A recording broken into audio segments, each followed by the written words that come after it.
Hello everyone, I'm Dr. Beatrice Hyppolite and this is your world.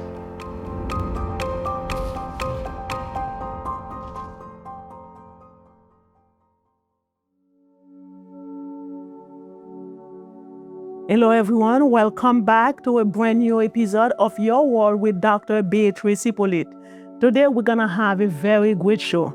We have the privilege to have a very special person with us today. And the subject that we wanna talk about today is marriage and divorce.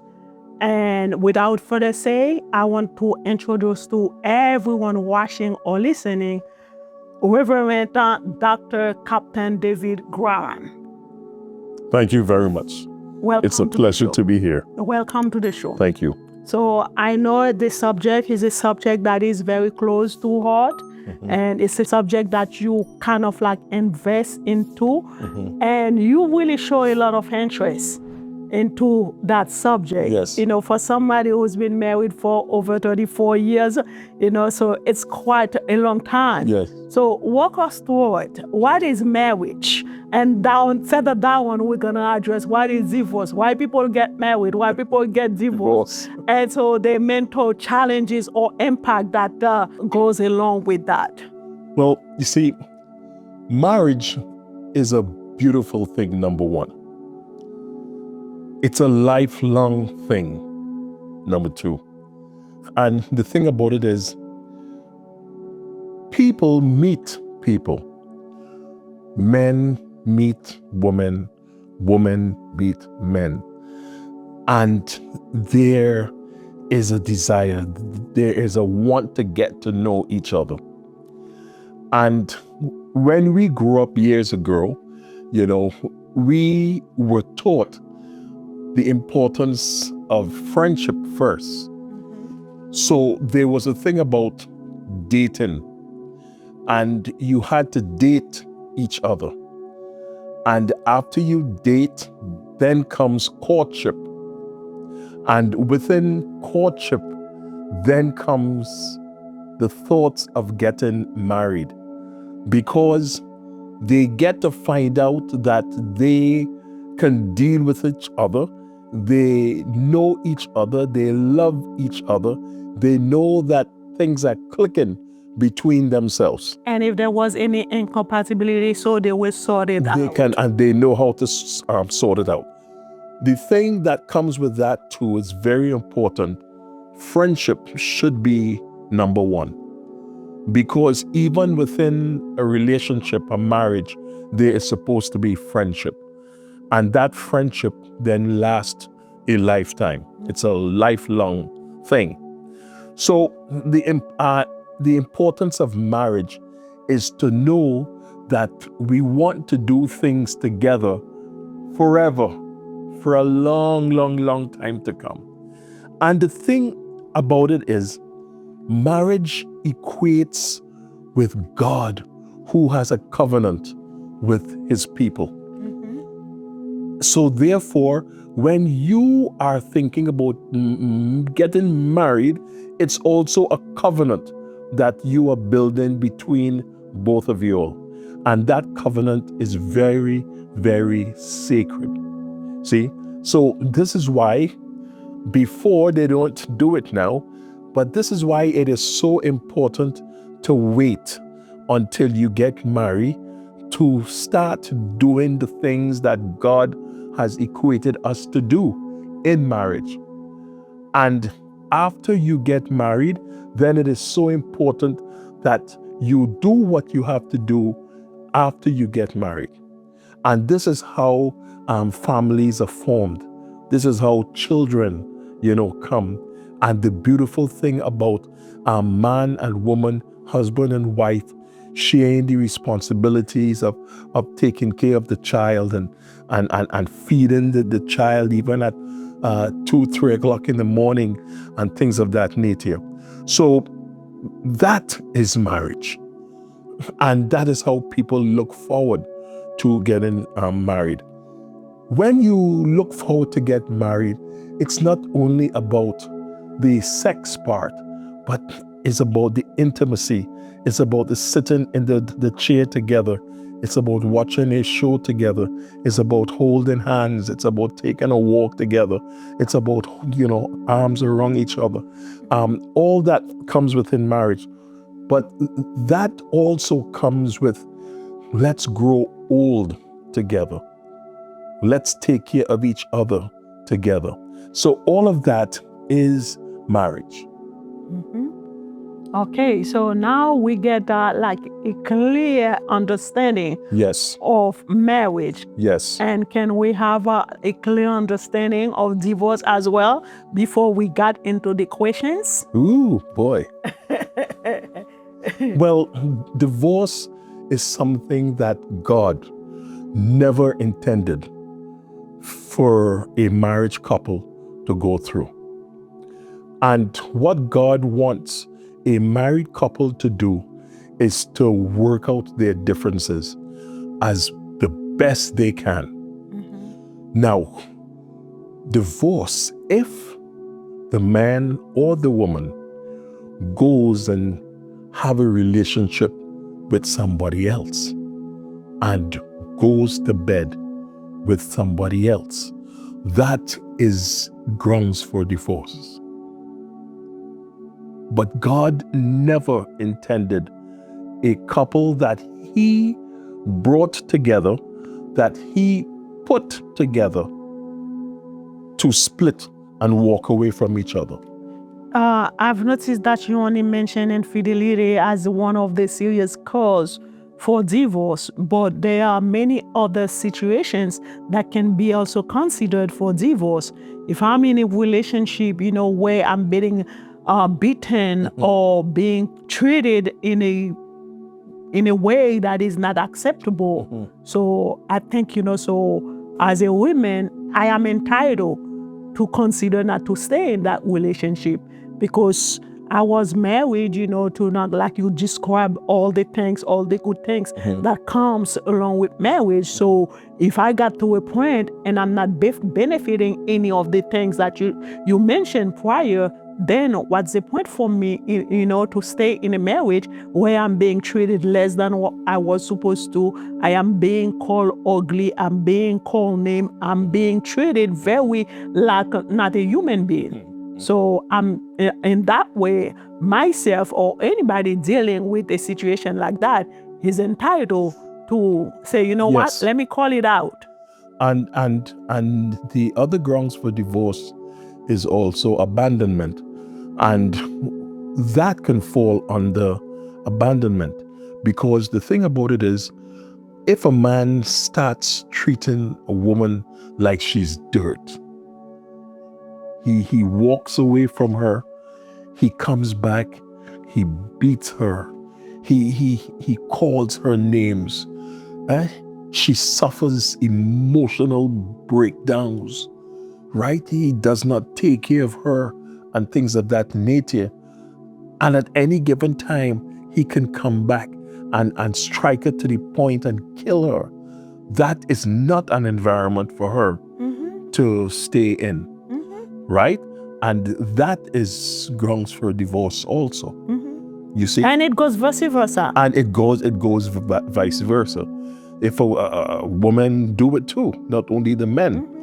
Women, they come in and they're so jealous if they see him talking to a person from the office, and they bring something and hit him over his head and just quarreling and carrying on and screaming and all that stuff.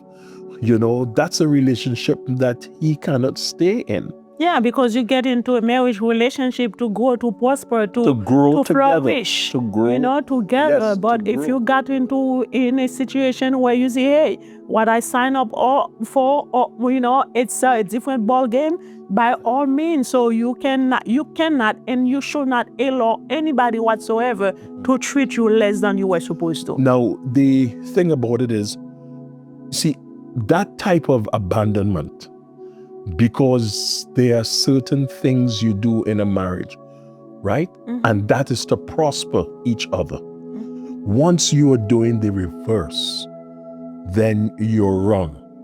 Now, what God would expect a couple to do is to look for counseling, or, anything of that nature.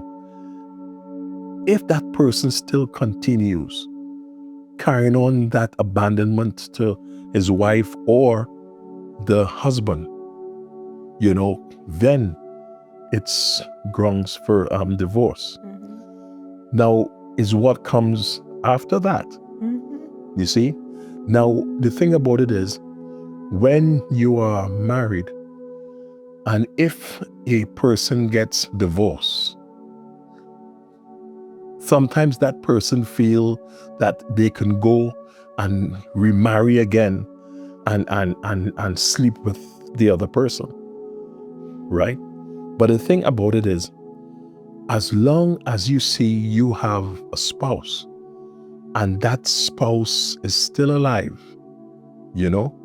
there's something in the word that talks about committing adultery because your spouse is still alive. Now, if your spouse goes and infidelity comes into play, you divorce that person, you can remarry and do, sex, whatever, because that other person went into infidelity. Okay, let me try to understand that, and for my viewers to understand it as well. Now, this is the Reverend talking, So, Reverend Graham, so if I understood clearly what you just said, if in a relationship I decide to get a divorce with no cause of infidelity, I cannot go around and look for somebody else to remarry or enjoy life sexually because I divorced my husband. Right? Absolutely. And regardless whether I was 30 or 40 or whatever the age. Right. So I should be remarried until that man die. Right. You can remarry if that person die. However, if, I'm just trying to understand what you said earlier, if the husband committed adultery, then by all means, I can go and remarry and have. Yes, you can remarry and you can have sex and enjoy yourself and so forth. Because in a biblical way, that's the way a divorce in a marriage should have been addressed. Yes. That is how it has to be addressed. And that's according to the word. So you can't get away from that, But if a person just decides to abandon and walk away and so forth, and that person is still alive. But Reverend Graham, I'm not a pastor, so it's like I go to church, I call myself a Catholic, a person who's very active in the Catholic Church, but there are other things that can happen for somebody to call for a divorce. Let's say, for example, if I marry somebody and I didn't know that that person had children prior and he never told me, or she never told the guy that there were children around, and I found out like after I got married that man, had children, or that woman had children, but never really made that aware. So isn't that grounds for divorce as well? No. Look, when you marry someone, that person comes to the marriage with a lot of things in their closet, right? For instance, if it's big lies, well, whether it is lies or not, that is still not grounds for divorce. If two people meet each other, okay, and it is good that they can talk everything out, and this is why friendship brings that first. But if a man does not bring that into play, and he does not let his wife to be know, well, look, he has 2-3 children already out there and things of that nature, and they get married. No, he is not married. He is still single. If he's still single, and it could happen vice versa. A lot of men marry women who had 1 or 2 children, but she never got married. But Reverend Graham, you lied to me. You lied to me because we've been in a relationship for 2 years, 3 years. You never mentioned that you had 3 children until after we got married 2 or 4 months. I found that you have 3 children. Right. 3 children that I was not ready to take upon that responsibility. Okay. Now, if you decide to divorce him because he never told you the truth, or he never told He lied. that, and even if he lied to you, but you got married to a single person, he got married to you. Now, if you don't have any children, okay, let's say even if you had 1 and you told him that you have 1 and he still married you, but he did not tell you anything about his 2 children, then this is where forgiveness comes into play. You have to forgive him for the lie that he told you, before you got married. And it comes into the same play as if he tells you a lie within a marriage, and you found out 2 months down the road that he said that he bought this and it cost $65 and it really cost $22 because he knows you like expensive things, but he still told you a lie. I understand the comparison that you want to make, but I'm like, it's hard. It's hard. It's hard. I don't have children. I married a man that I knew that never had children, that he will be the first person that you went to bed with. That I will conceive with. Yes. And to come to realize there were 3 children that I was never aware about, that's a big lie. I don't know. I'm not trying to make rules or right. in the church, or the Bible. But on a personal level, I'll take that. I'll give that a really deep consideration. Yes. And the person, yes, will give that a deep consideration. But then when you go with the word and you look at what the word talks about, is something that you're going to have to forgive him for. You see? You can't. I'll forgive him, but I'll leave him too. Yes. Because I don't want to forgive him and not to be able to embrace those children, because I feel that will be a disservice, to me and to the kids. Yeah. Because if I forgive him and be able to embrace those children as mine, because that's the way that I should approach it. Yes. Forgive him for lying to me, but my forgiveness, so I should be able to extend it to a point where I will embrace those 3 children as mine and allow him to be the father that he's supposed to be into those kids' life. But if deep in my heart, I know I'm not up to that level, then what's the point to stay with him? I mean, the thing about it is, that has happened so many of times, and it's a good thing you brought that example up, because women who have gotten into that situation has turned around and loved those 2 or 3 children, then it took a long time before they forgave him, of that lie, because they got so attached now to the children and they love those children.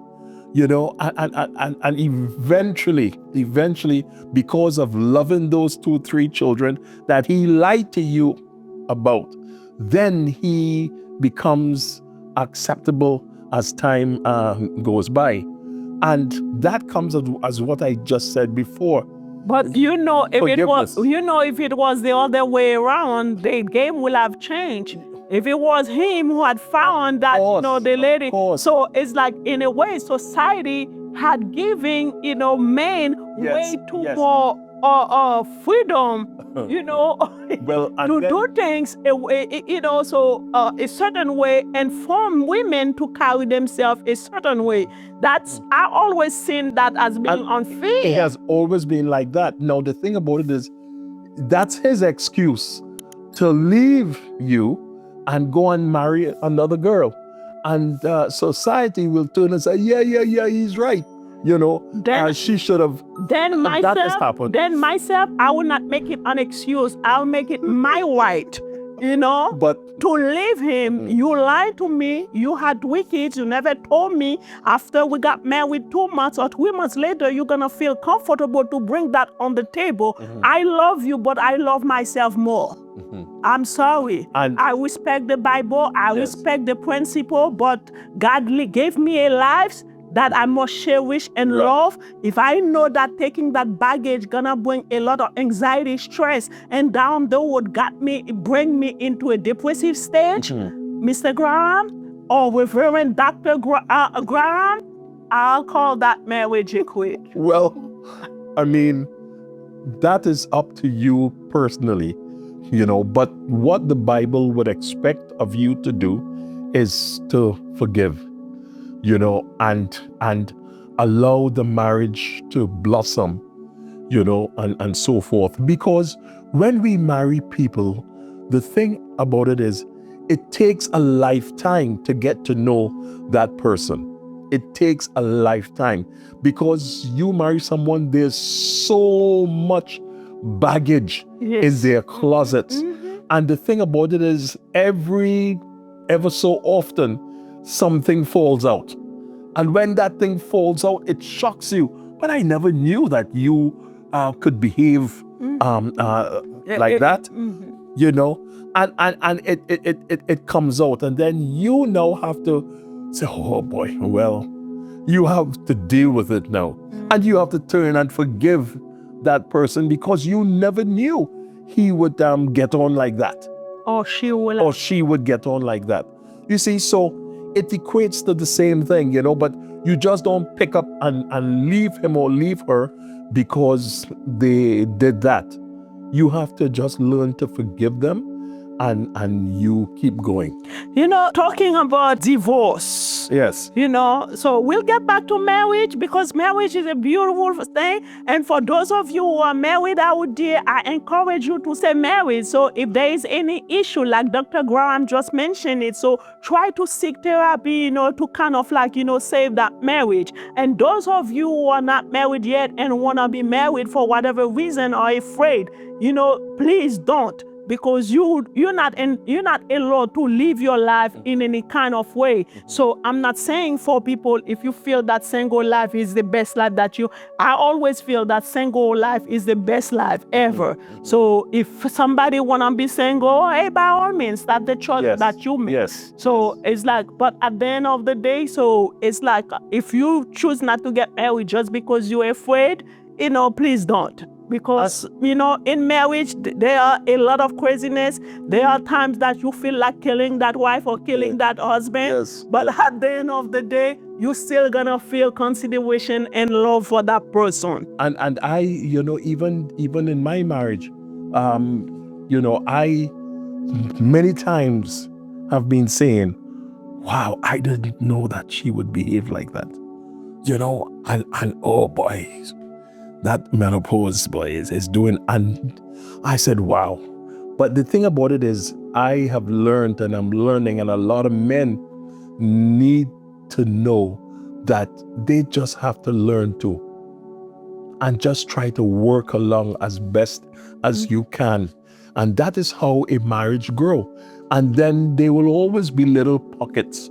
There will always be little things that happens along the way. But you just can't barely say, and I told you, no. You try and you forgive and you pray. That's the most important thing. You pray for your partner every day, especially when she's going through or he's going through their stuff. Now, a lot of the professionals would agree with what I'm saying. And a lot of the women now are women professionals. They are now talking about addressing menopause. Which is very important. Yes, and it's something that they never talked about, right? And women have gone through so much in menopause And people don't understand. Men don't understand. When you come into the bedroom, the air conditioner is going, the fan is going, and then sometimes men don't understand. They turn this off, and then before you know it, it's back on again, and they have to whoop the hat on their head, and they don't. You see? So, and there are so many behaviors that comes from the female, and then the male reacts, and then it's a big fight and things like that. So a lot of the women professionals are now talking about, let's talk about menopause. And it's very important. And recently I was looking forward, to get a professional like a GYN doctor, Yes. to talk and have a conversation about menopause and andropause, because oftentimes we hear about menopause all the time, thinking that it's a female thing. Right. But men go through phases as well. Yeah. So for women it called menopause, and for men it called andropause. And But men don't know that. people never A lot of spoke men about would even know what to say. andropause. Yes. So it's like, hopefully one day I'll find a GYN who will Yes. agree to have a conversation with everybody, because menopause really can bring a lot of changes into women more, And like body, everything. Everything. Your body, the changes in your Relationships. body, relationship, and a lot of mood swing. And the thing about it is, after counseling for so many years, a lot of men always come over to me. Hey man, what's happening, brother? That. And I remember one day in particular, I went into my jail of work, and this jail was the West facility.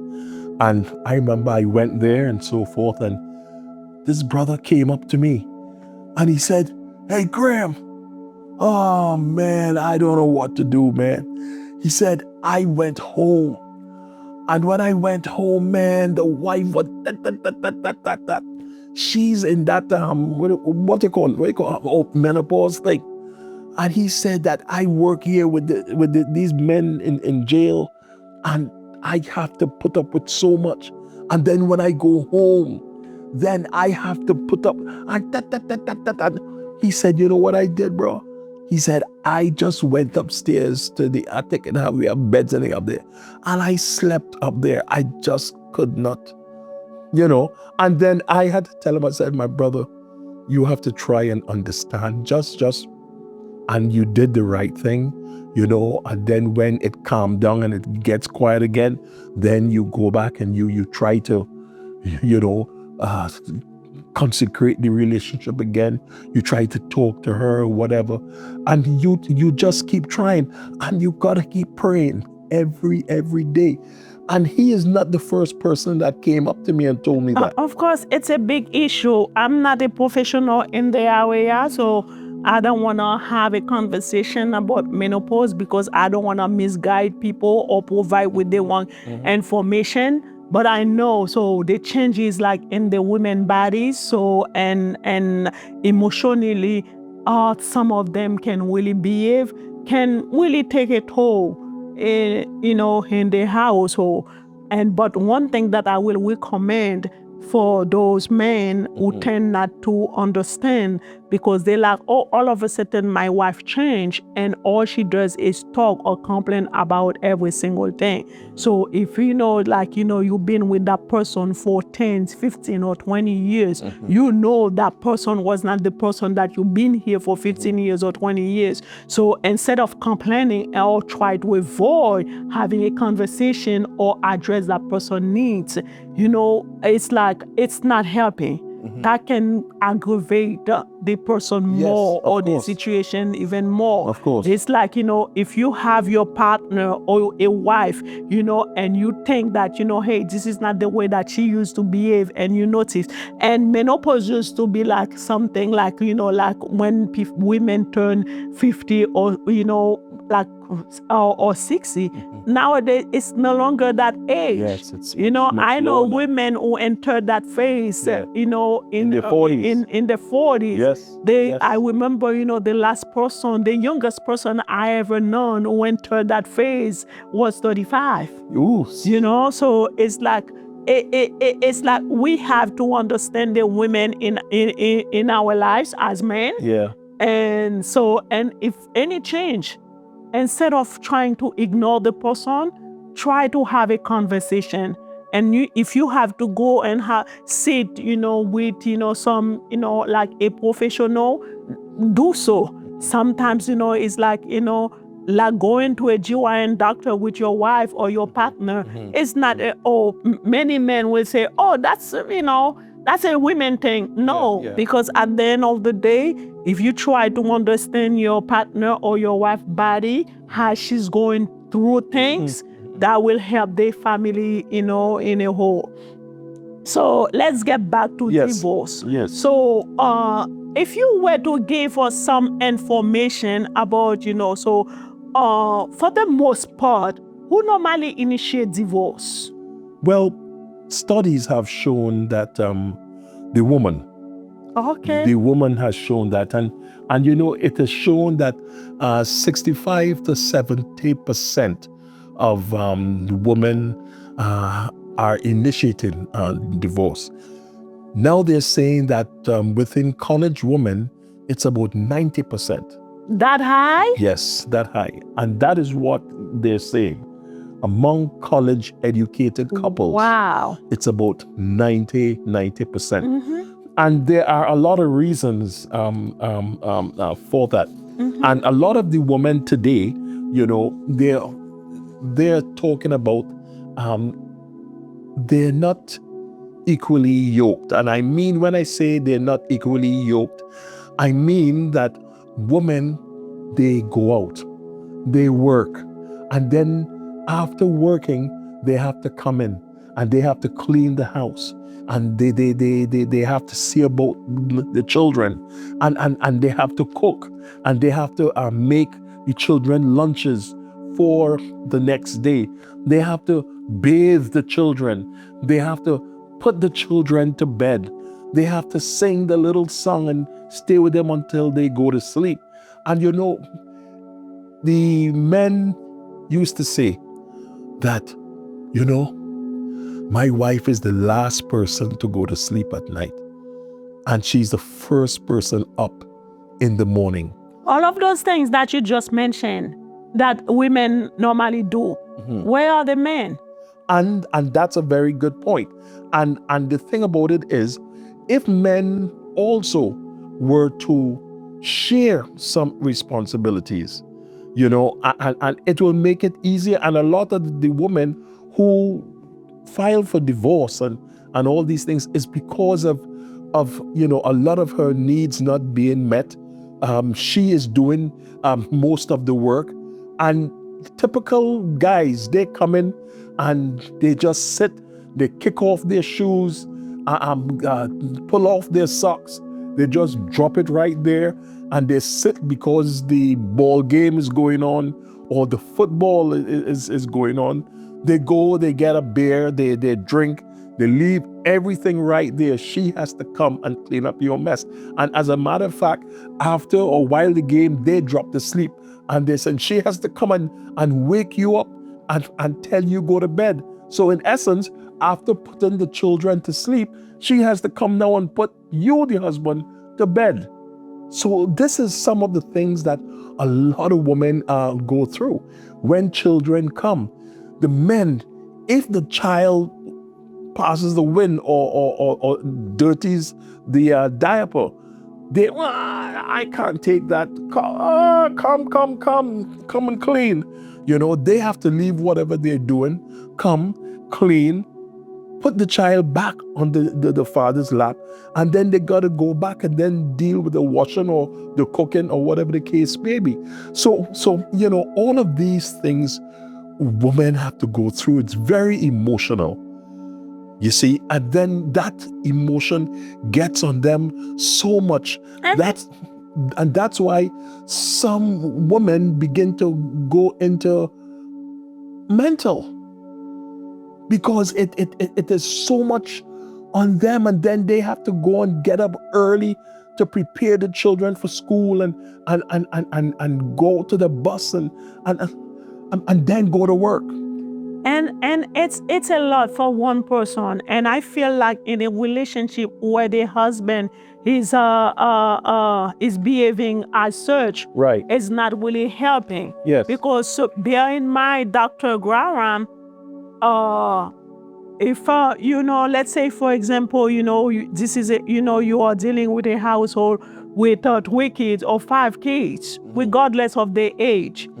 And you watch your wife, doing everything, schoolwork, lunch, cooking, mopping, doing laundry, you name it, she's on it. And you hear, and so basically if she had 3 kids, now you become the 4th or the 5th child, of course, into her plate. Yes. So it's like at the end of the day, after the woman dealt with that for a few years, let me tell you something, Dr. Graham. Don't cut my head off. I'm human too. I have feelings. That's right. So she will, when she got to a point where things, she feel that, she got to a point where enough is enough. She's gonna pack up and leave, or she will pack you off and get you out. Because at the end of the day, you're not the husband that she was looking for. If you become like a child added to the pile that she's already taking care of, then what's the point to have you in the house? Right. Because you're not fulfilling your role. Yes. As a father, as a husband, and as a husband. Right. And I'll throw a little scenario in here too. Now, the thing about it is, you have men that do what they're supposed to do. You have men that helps their wives, that comes in and help with the kids, and they pick up the children from school, or they go out and receive the children from the bus. They have men that genuinely help, right? But then now the thing about it is, as the children gets older, children should be given chores. Oh, you nailed it right on the spot. You see? And children should be given chores. And that takes the work off of the mother and the father, if they both used to do things, okay? Or if the mother only used to do, it takes that pressure off of her. But what a lot of mothers like to do is still cradle their children as their children get older. And the pressure continues to build. You see? And then she feels, oh, well, I have to get some exercise done. And that gives me some exercise. The thing is, no. What you are creating in your children it's not right. You are creating children that are going to grow up and don't want to do anything. And this is something don't be responsible. Yes. And that same child gonna grow up and be that lazy wife or lazy husband in the house. Yes, you see. And I wanted to bring these things really up front.